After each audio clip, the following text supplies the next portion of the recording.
ఈ రోజు ఒక నీతి కథను చెప్పుకుందాం. తొందరపాటు వేటగాడు. తొందరపాటు అపజయానికి దారి తీస్తుంది. ఒక అడవిలో 2 వేటగాళ్లు ఉండేవారు. ఒకడు ఎప్పుడూ తొందరగా వెళ్ళేవాడు. రెండోవాడు ఓపికగా ఉండేవాడు. తొందరపాటు వేటగాడు పొద్దున్నే అడవిలోకి పరుగెత్తాడు. గోలగోలగా నడిచాడు. అన్ని జంతువులు దూరంగా పారిపోయాయి. ఓపికగా ఉన్న వేటగాడు ఒక చెట్టు వెనక నెమ్మదిగా కూర్చున్నాడు. గాలిలా నిశ్శబ్దంగా ఉన్నాడు. జంతువులు దగ్గరికి వచ్చాయి.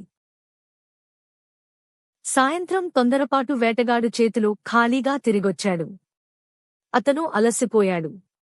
కాని చేతిలో ఏమీ లేదు.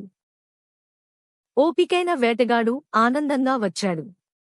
అతని చేతిలో రోజు పని ఫలితం ఉంది. అతను అలసిపోలేదు. మనసు ప్రశాంతంగా ఉంది. తొందరపాటు వేటగాడు అడిగాడు, నీ రహస్యం ఏమిటి? ఓపికైన వేటగాడు చెప్పాడు, అడవి నీకు సహకరించాలంటే నువ్వు ముందు అడవికి గౌరవం ఇవ్వాలి. నీతి: తొందరపాటు అపజయానికి దారి తీస్తుంది. ఓపిక, ప్రశాంతత, అవగాహన ఇవే విజయానికి మూలాలు. తొందర చేస్తే పని చెడిపోతుంది. ఈ కథ మీకు నచ్చిందా? లైక్ చేయండి. తత్వేదాని సబ్స్క్రైబ్ చేసుకోండి.